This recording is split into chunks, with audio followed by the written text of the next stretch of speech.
Do we deserve God's love?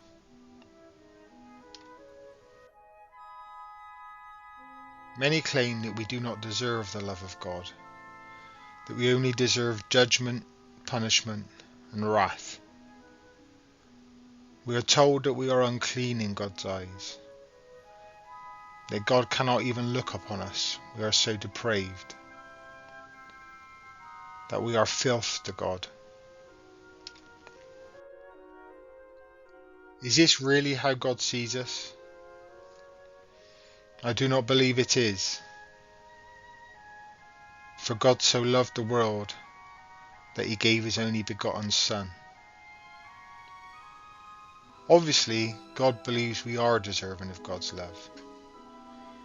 God went so far as to incarnate in human form, knowing we would torture and crucify him.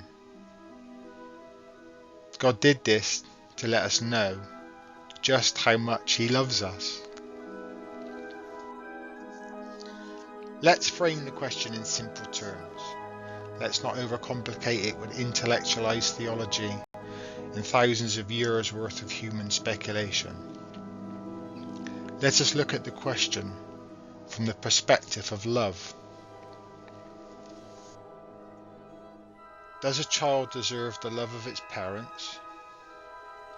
I'm talking about a child who has grown up in a supportive, mentally, emotionally, and spiritually healthy family environment.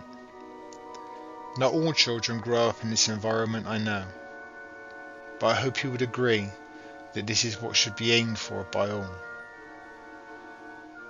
I do not believe any of you would say a child deserves less. Should a 10-year-old child, upon realizing all her parents have done for her since her birth, fed, clothed, sheltered, nurtured, cleansed, educated, loved, etc., suddenly ask, I have done nothing to deserve all you have done for me. I have done nothing to deserve your love. I have only ever been a burden to you. I have never contributed to anything, and I have constantly made messes for you to clean up. I do not deserve your love. I must be abhorrent to you. How could you possibly love me?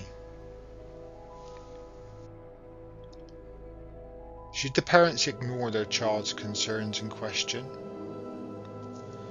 No, of course they should not. To ignore such a concern would be insensitive to their child's heartfelt question.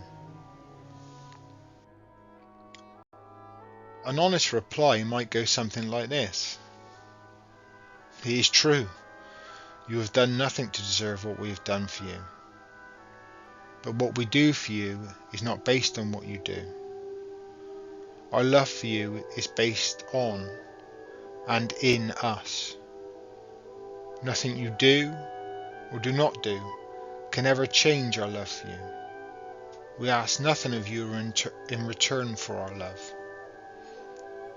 If you desire to do something in return, we only ask that you share the love we give with all whom you meet.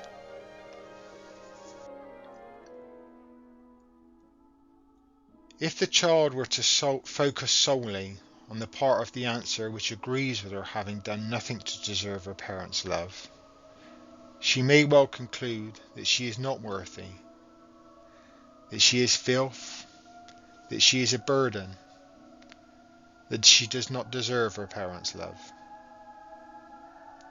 She may come to believe that she deserves contempt and judgment for the many mistakes she has made, for her inability to atone for them, and because she is powerless to do anything to earn her parents' love.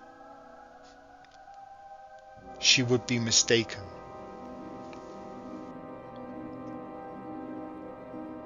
Even if she did accept her parents' undeserved love, from this kind of understanding, it would be a tainted version of that love, and not the real thing. A much better understanding and reflection of the truth of her parents' love for her would be something more like this. She is unconditionally loved, always has been and always will be. Not despite all she perceives to be wrong with her, but even in the midst of and through all she perceives to be wrong with her. Which from her parents' perspective is not actually wrong, but is just part of growing up, a part of being a child. This does not suggest that all the mistakes she has made in the past she should continue to repeat. It does not mean that she should not seek to grow in understanding of her parents' love and do her best to emulate that love, to shine in the world.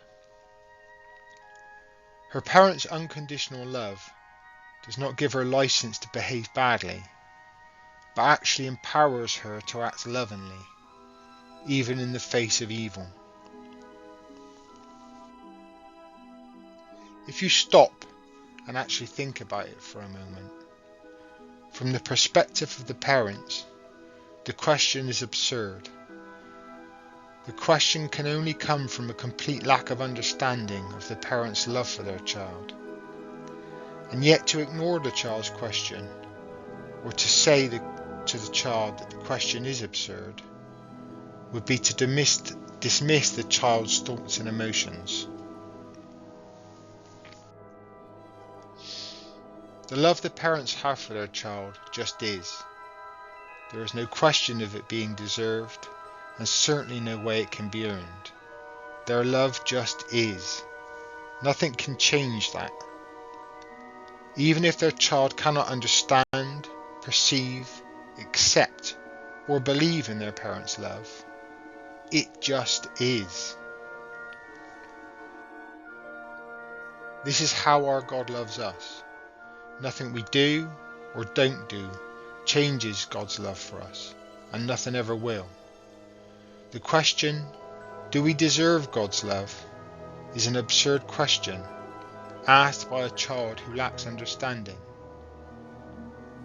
The answer that suggests we only deserve judgment and wrath comes from a place of delusion and fear. God is love. Love endures with patience. Love is kind. Love is not jealous, does not envy, does not boast. It is not proud. It does not dishonour others. It is not self-seeking. It is not easily provoked. It keeps no record of wrongs. Love does not delight in injustice, but rejoices with the truth.